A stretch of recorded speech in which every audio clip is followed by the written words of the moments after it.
Saba in Meli sta redno obiskovalca knjižnice, še posebej rada poslušata pravljice.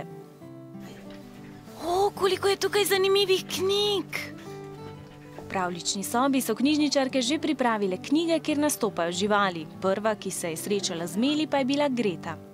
Greta, jaz bi danes pravljico Bobby gre v šolo. Zmenjeno Meli bom tole vzela. Greta in Meli sta se najprej spoznali, se udobno namestili in skupaj odpotovali v pravljični svet. Bobby ni maral pitja. Greta ima disleksijo, to so težave pri branju in pisanju, saj zamenja kakšno črko ali besedo, zato veliko raje kot sošolcem bere psu.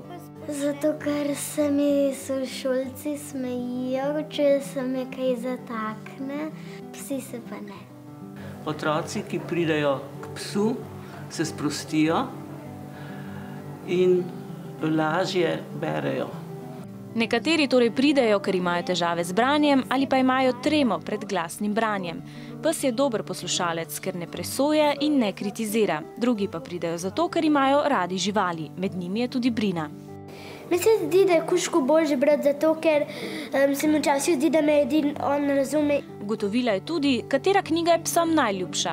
Meni se zdi, da imajo kužki zelo radi izmed pravljic Dr. Howe. Kadar Meli in Saba ne poslušata pravljic, pomagata otrokom, mladostnikom, starejšim in osebam s posebnimi potrebami do boljšega počutja.